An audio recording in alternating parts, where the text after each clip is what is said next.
Yo, what's up everyone? How do you like my new haircut? Cool, huh? So yeah, welcome to X-Men. That's right, I'm reviewing X-Men films in May. That was my opinion review. Now I'm gonna enjoy myself. So, sit back and enjoy yourself. This is X-Men. So first up, X-Men. So this film is based on a Marvel Comics, and this story is about the mutants and their superpowers full of heroes and villains. I really watched that movie, and I really loved it. Awesome characters and cool effects.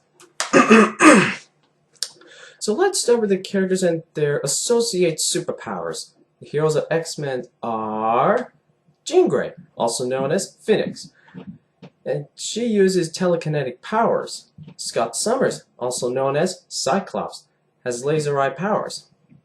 Bobby Drake, also known as Iceman, uses ice powers. Rogue uses her absorbing powers and superpowers when she touches anyone. Storm uses weather powers like lightning, wind, and others, and she played by Halle Berry. Charles Xavier, also known as Professor X, uses mind powers, and he is played by Patrick Stewart. My favorite X-Men character is Logan, also known as Wolverine. Oh yes, he is awesome because he has adamantium skeleton and claws, making him stronger and invincible. Wolverine is played by the one and only Hugh Jackman. That's right, that actor is awesome and he was in all X-Men movies. Now it's time to introduce the villains, known as the Brotherhood of Mutants. First villain is Toad, and he uses toad powers like jumping, tongue lashing, and spit mucus. Victor Creed, also known as Sabretooth, uses his claws to attack, scratch, and climbing. Raven Darkholm, also known as Mystique, has the power to disguise herself as everyone, such as an angle fighter, expert martial artist, and seems completely knowledgeable about using modern technology. The leader of Brotherhood of Mutants is Eric Lehnsherr, also known as Magneto. He uses magnetic powers and, you've guessed it, he tries to take over the world. Magneto was played by Ian McKellen. So let's begin the story, and contains spoiler alert. In Poland in 1944 during World War II, a 13-year-old named Eric Lehnsherr is separated from his parents to the concentration camp. But he wants his parents to come back. The Nazi soldiers grab him, and he magnetic forced the gate to open.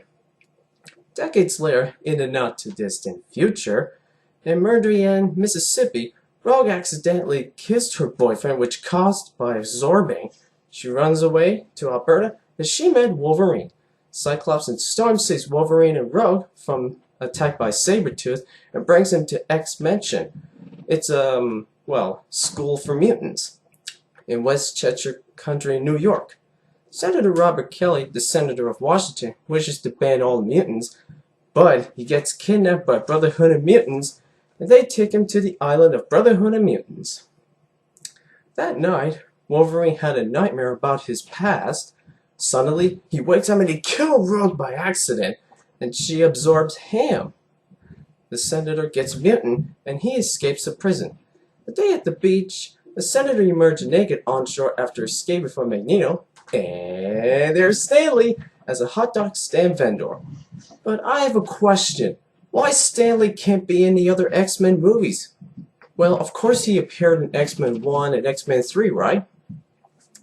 Anyway, Rogue is leaving the X-Mansion because Iceman tells her to leave this place. That's not the real Iceman. It's Mystique who is disguised as Iceman. Professor X uses Cerebro, his mutant location machine, to find Rogue. She's at the train station, so Wolverine and his team try to find her, but suddenly, Magneto and his team capture her at the train station. Mystique is sneaking at the Cerebro, and she sabotages the machine. Senator Kelly arrives at the X-Mansion, and shortly after, he dies. Professor X uses Cerebro to find Rogue, but suddenly, Professor X got sabotaged by Mystique, and he falls into coma. Jean Grey fixes Cerebro. She saw something bad. Magneto had an evil plan to use the mutation machine in Liberty Island and to meet with the world leaders on nearby Ellis Island. The X-Men had arrived in New York to rescue Rogue and to revenge Magneto's evil plan. There, Storm fights with Toad, and she says the cheesy quote. Listen carefully. Do you know what happens to Toad when he gets struck by lightning? The same thing happens to everything else. Oh my god, that is so cheesy. Anyway, Wolverine fights with Mystique, and then Wolverine defeats her. That was my favorite scene of Wolverine vs. Mystique. Anyway, on top of a Statue of Liberty, Wolverine fights Sabretooth, but Cyclops helps him and defeats Sabretooth. That was my favorite scene.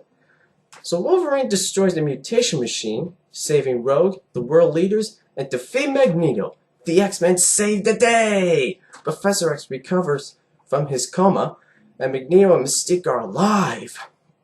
Mystique ends up in a New York disguise as a security officer.